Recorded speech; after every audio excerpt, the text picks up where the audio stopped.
Bênçãos do Pai, propriedades da matéria, 33ª questão do Livro dos Espíritos. A mesma matéria elementar é suscetível de experimentar todas as modificações e de adquirir todas as propriedades? Sim. E é isso que se deve entender quando dizemos que tudo está em tudo. É muito fácil.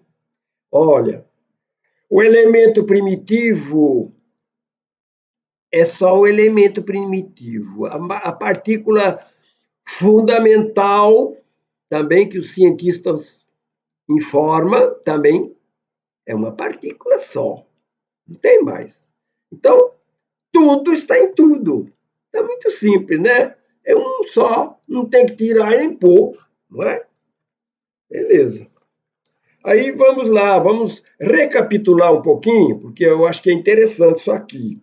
Questão número 22, os espíritos falaram que o espírito exerce a sua ação sobre a matéria. Na 25ª, eles disseram que o espírito intelectualiza a matéria. Na 27ª, eles disseram que matéria e espírito é o princípio de tudo, não é? E depois falaram também que o fluido cósmico universal é o intermediário entre o espírito e a matéria. Tá? Significa, aí, já vamos adiantando, que o espírito usa o fluido cósmico universal como ferramenta para poder fazer as diversas combinações. Né? Aí o Kardec vem nos ensinar um pouco também, complementando aí a resposta. Ele diz: o oxigênio, o hidrogênio, o azoto, o carbono e todos os corpos que consideramos simples são meras modificações de uma substância primitiva. Na impossibilidade em que ainda nos achamos de remontar, quer dizer, de voltar, né? A não ser pelo pensamento, a essa matéria primitiva, esses corpos são para nós verdadeiros elementos e podemos, sem maiores consequências, tê-los como tais. Até nova ordem. É? Muito bem. Ele quer dizer que depois que o corpo se forma, né, que o espírito faz uma combinação, ela permanece ali até nova ordem, até nova modificação. Aí vem uma outra questão ligada à questão 33, que é letra A, que faz a seguinte pergunta. Não parece que esta teoria dá razão aos que não admitem na matéria senão duas propriedades essenciais? E aí tem dois pontinhos e fala: a força e o movimento, entendendo que todas as demais propriedades não passam de efeitos secundários que variam conforme a intensidade da força e a direção do movimento. Aí a resposta foi positiva, é acertada essa opinião. Falta somente acrescentar dois pontinhos. É conforme a disposição das moléculas. Como mostra, por exemplo, um corpo opaco que pode tornar-se transparente e vice-versa. Quer dizer que eu posso alterar a disposição das moléculas para fazer esse corpo opaco ou transparente, né? Se for transparente, eu posso mudar as moléculas, fazer ele ficar opaco. Se for opaco, eu faço mudar para transparente, né? Eu não, os espíritos, né? Eu não tenho essa capacidade. Bom, e aí vem uma notinha de rodapé que diz assim: este princípio explica o fenômeno conhecido de todos os magnetizadores. Né? Mexeu com os magnetizadores, aí nós vamos ter que estudar isso. E que consiste em dar-se pela ação da vontade as propriedades dos diferentes corpos, são apenas modificações desse elemento. O que se segue é que a mais inofensiva substância tem o mesmo princípio que a mais deletéria. Assim, a água, que se compõe de uma parte de oxigênio e de duas de hidrogênio, se torna corrosiva, duplicando-se a proporção do oxigênio. Transformação análoga se pode produzir por meio da ação magnética dirigida pela vontade. Olha aí o magnetismo e a vontade aí combinando aí também, nós temos que ver isso. Né? Então é isso. Agora, falando da força e do movimento. Força e movimento são relacionadas uma com a outra. Né? E também, aí, isso para fazer a mudança da matéria, para alterar, precisa ter movimento. E para ter movimento, precisa de uma força. E para alterar também, precisa da disposição das moléculas. Eu quero saber como é que elas estão, né? Como é que elas estão. E além disso, ainda precisa da vontade. E além disso, precisa do magnetismo. Né? Nós estamos vendo isso. Precisa de tudo isso. Então, força e movimento estão relacionados uma com a outra. Né? É preciso uma força para que haja movimento. Né? Então, é preciso que haja uma influência, uma ação capaz de alterar o estado de inércia de qualquer coisa, daquelas partículas que estão lá inertes, né? De um automóvel que está parado, quebrado, é preciso ter uma força para ele movimentar. Né? Então, tudo isso pode ser alterado com força, movimento e vontade. E, em certos casos, magnetismo. Então, vamos lá. Aí, então, tá? Aquela matéria que é inerte precisa da força. Aquela que ainda está dividida precisa de força e movimento para se unir. Né? E vontade. Tá? É isso aí. Tá certo? E esse é um conceito da física também, da ciência física. A física, a gente no colegial, ou lá no científico, que eu estudei, era científico. Né? Lá a gente aprendeu, né? O professor de física deu essa matéria. Dava até problema para a gente calcular sobre a força e o movimento. Não é? Muito bem. Então, agora, o atributo mais essencial, pelo meu ponto de vista, né? Não para os espíritos, não sei. Mas eles falam que a vontade é um atributo essencial do espírito. E eu estou invertendo as coisas, estou falando que é o mais essencial. Estou dizendo que é o mais essencial de tudo, né? Eu acho que para que haja tudo isso, essas combinações, é preciso ter, em primeiro lugar, a vontade. E a vontade só tem quem? Ser pensante. Ser pensante. Eu pensante. Os espíritos pensantes. Pode ter vontade. Né? Sem ser pensante, não tem vontade. Tem que ter esse, esse atributo, né? Da vontade.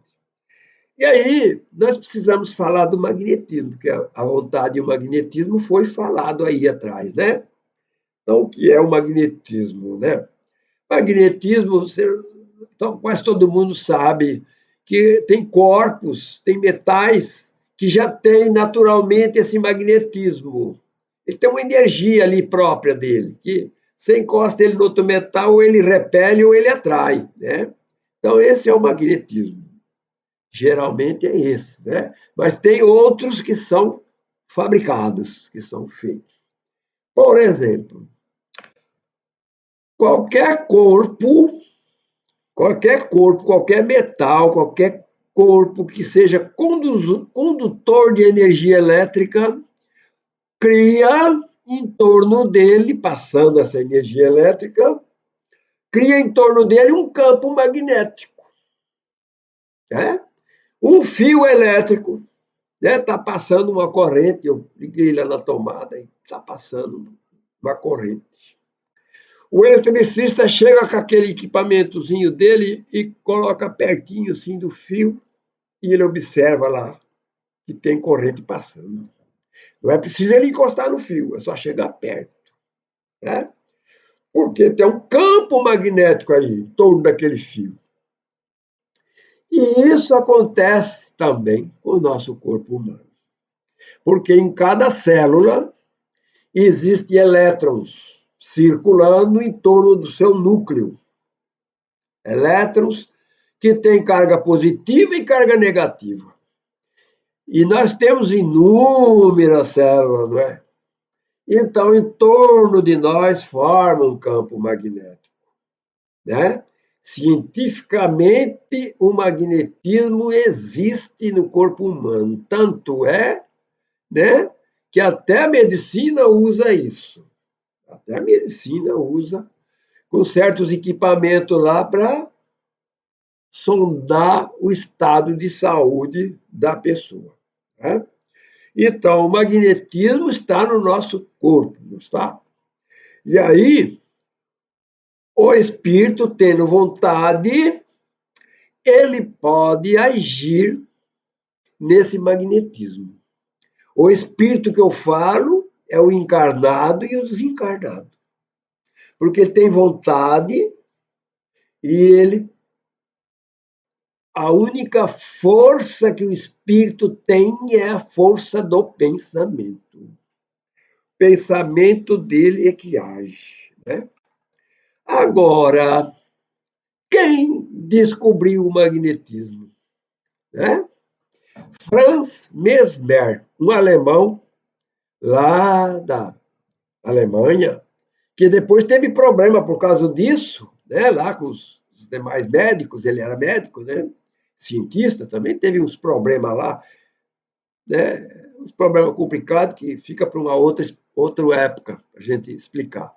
Ele teve que mudar da Alemanha e foi lá para a França. Então foi logo para a França onde surgiu o espiritismo, né? Lá na França estava cheio de magnetizador para todo lado. Influência do Mesmer. E o Kardec conhecia isso, né? Conhecia essa ciência. Essa descoberta do magnetismo se deu lá por volta de 1750, por aí, né? E aquilo estava espalhado lá pela França fora. Né? E o espiritismo veio depois, veio em 1857. Mas o Kardec já conhecia essa ciência. E aí, com o trabalho dele, né, da elaboração do primeiro livro, o Livro dos Espíritos, que já veio essas informações que nós falamos aqui que os espíritos deram, né? Ele adotou, né? Só que o Mesmer, né, dizia que qualquer pessoa podia ser magnetizador, qualquer pessoa. Não precisava ter grandes estudos, não. Qualquer pessoa, desde que tivesse saúde, calma, vontade, benevolência, fé, saber,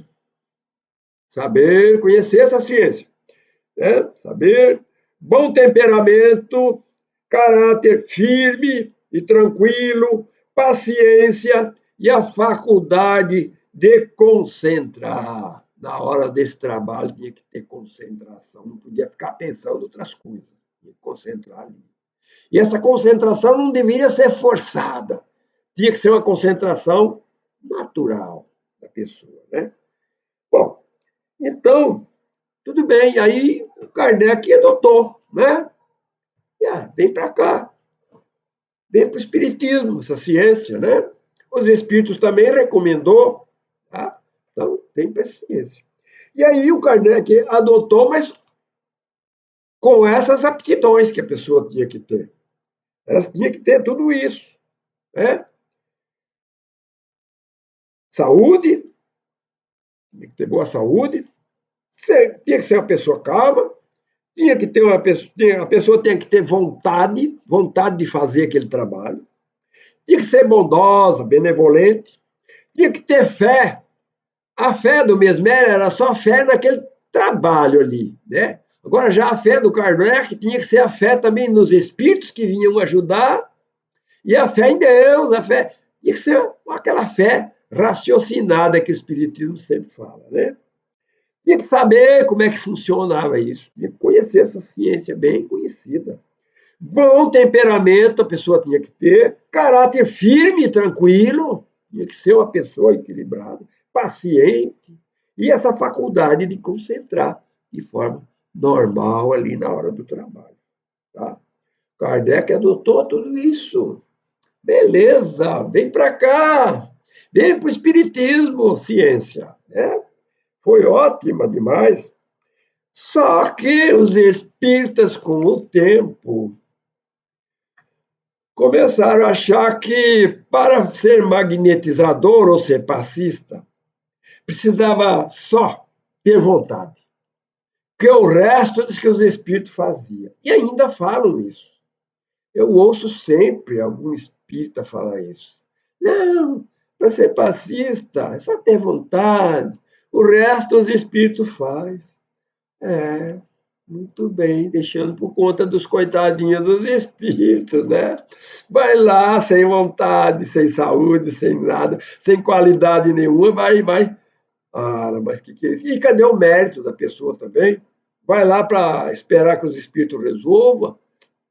Não, tem que ir lá fazer com todas essas qualidades aqui. As outras profissões não precisam de ter especialidade, não precisa ter qualificação. Por que, que o passista também não tem que ter? Vai lá sem qualificação nenhuma. O dirigente chega num cara lá que faz tempo, num irmão lá que está lá no centro espírita frequentando faz tempo, chega lá, senta, todas as reuniões ele está lá. Aí chega o dirigente e fala, o senhor já faz tempo que vem aqui, né? Está frequentando, então está na hora do senhor trabalhar.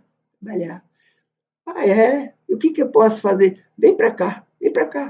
Vai, leva ele, primeira coisa, leva ele para a sala de passe. Não está certo isso. Não conhece a pessoa direita, não sabe como é que ele age, como é que ele é na família, como é que... Só porque é frequentador vai para lá. Não, espera aí, precisava de ter mais conhecimento dessas qualidades dessa pessoa, né? Mas eles levam assim mesmo para lá e estão trabalhando assim, né? Eu acho que precisava de haver uma modificação aí. Precisava ter qualificação desse pessoal. Oh, meu Deus, né? E aí, eu recomendo